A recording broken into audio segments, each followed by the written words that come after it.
আসছে। রাসূল সাল্লাল্লাহু আলাইহি ওয়াসাল্লাম একবার সাহাবাদেরকে বললেন, ইন্না মিনাশ শাজারি শাজারাতান লা ইয়াসকুতু ওয়ারাকুহা মাসালুহা মাসালুল মুসলিম।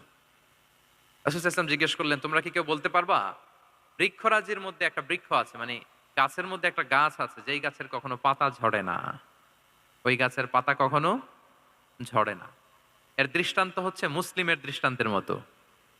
বলো তো ফাহাদ্দিসুনি মা হিয়া, বলো তো ওই গাছটা কি? কে বলতে পারো? আপনারা তো সব একেবারে পেরে গেছেন। তো সাহাবারা ঐদিন কেউ বলতে পারেন নাই। কারণ কি জানেন? একে তো আমরা জানি হাদিস স্টাডি করার কারণে। হাদিস স্টাডি না করলে তো আমরা বলতে পারতাম না। আমাদের দেশে তো খেজুর গাছ অত হয়ও না। তো উনারা কেউ বলতে পারে না, এর কারণ হচ্ছে তারা ভাবছিল প্রশ্ন যেহেতু করছে এটা যেন তেন প্রশ্ন, এটা কঠিন কোন গাছের একটা নাম বলতে হবে। তো বাড়ির পাশে যে খেজুর গাছ, মদিনার অলিতে গলিতে যে খেজুর গাছ ভর্তি, এই দিকে আর ওনাদের অ্যাটেনশন যায় না। ওনারা চলে গেছে মরুভূমিতে, ইয়ামানে, তারপর একেবারে ডেজার্টের মাঝখানে কি কি গাছ আছে ওগুলো আওড়াচ্ছে মনে মনে। ভাবতেছে যে খেজুর গাছের কথা তো রাসূল সাল্লাল্লাহু আলাইহি ওয়াসাল্লাম আমাদের জিজ্ঞেস করার কথা না, এ তো আমাদের গাছ, বাড়ির পাশের গাছ। তো কেউই আর বলতে পারে নাই।